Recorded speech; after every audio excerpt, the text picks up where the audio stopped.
Every year in the gaming industry comes along an unexpected gem, a game that comes out of nowhere onto the gaming scene and ends up interfering with a lot of gamers' spare time with its content. In 2015, that unexpected gem was Rocket League, a vehicular football-based game, and yes, I'm calling it football. So let me just get this out of the way first.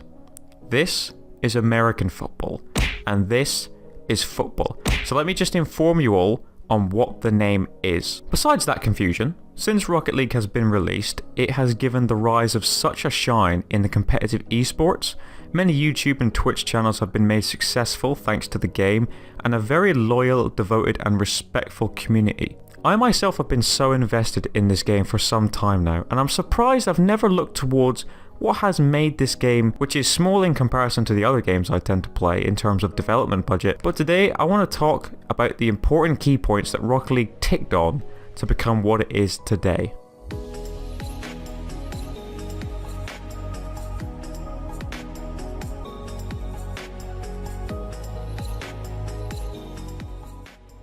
Some of you might not know this, but Rocket League is in fact a sequel to a game made by the same company, Psyonix, back in 2008.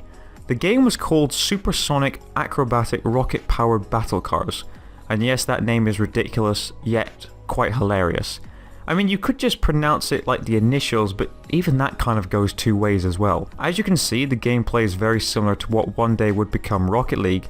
The game was exclusive on the PlayStation 3 and was downloaded by over 2 million players. However, the game did somewhat score a mixture of good and bad reviews, and I was looking for the biggest negative that reviewers had to say about the game, and whilst they praised it for its refreshing idea, it just lacked the replay value and long-term impression. I don't want to include this too much, but I thought it would be nice to throw it in to connect with the rest of the story. So a little later down the line, in July 2015, the sequel, much better titled this time round, Rocket League, releases, and boom, that's where it really kicked off.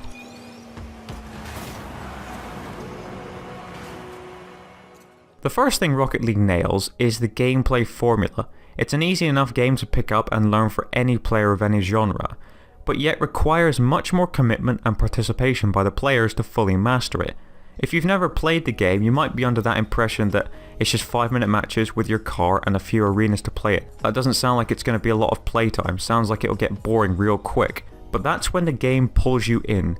No matter how many matches you play, each game feels like a different experience. When you beat a tough team, there's always another tough team to take on. And like I said about the time you need to put into advancing your skills, like fancy aerials, jumping off walls, and those perfectly placed bicycles. It's that type of game that the skills we have, we never want to lose them. So we have this urge to keep playing the game every now and then, to keep making sure that we retain those sweet moves we can pull off. When Rocket League released on July the 7th, 2015, the game would be free for the rest of the month on the PlayStation Network, which is a very sneaky tactic to get sales booming when the embargo is lifted.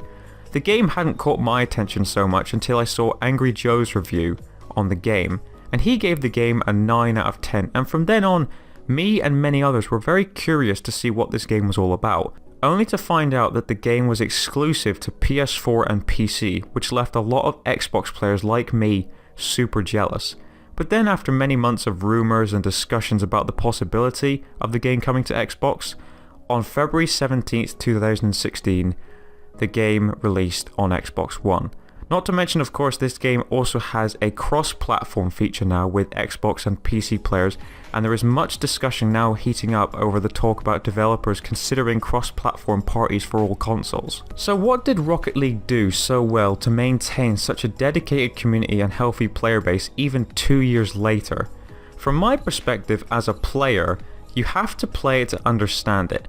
This game doesn't require new maps every month, though it would be nice, but it's not a main priority for a game of its type. The players just ask for a level playing field in terms of design, and then it's all up to them on how the outcome plays out. And there are some other unique modes that play different to the core game, like Drop Shot, Hoops and Rumble, which offer the players another layer of content if we may get a little burnt out on the core game modes.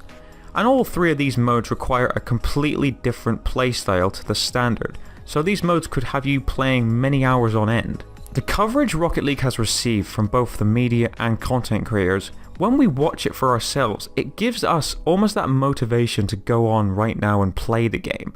You want to start working your way up the competitive ranking leaderboards alongside one or two of your friends, and watching the pro players, seasoned players go up against each other head to head is just as much fun to watch as it is to play for yourself. Rocket League's gameplay just has that unique charm and impression that seems to never drive away from its players and continues to deliver on the unexpected moments when we play it. And of course there were some marketing decisions that helped this game too. Obviously giving this game out free on PSN for the first month of its release helps get the word out on the street much quicker, and it is a much more sneaky tactic when it's a brand new game rather than a game that's a few years old. And when the free offer had gone on the PSN, it had already exploded onto the gaming scene, which then gives the players who missed out on it that bigger level of expectation. And also not having it release on Xbox One until February I feel like was another sneaky tactic they used to create hype around the game. After many months of seeing all the fun being had on the other two platforms, and then for the announcement in December 2015 gave those players the expectations again. So in a way for Xbox players it almost felt like a second release for the game. And that level of expectation and hype for those players forced Rocket League back into the front page of the news and gave it more promotion. And as I'm speaking right now, Rocket League has over 30 million registered players and roughly 375,000 players playing right now. Almost a year after it first released in July 2016, the game had made $110 million in revenue, and the game won multiple awards at the Game Awards of 2016.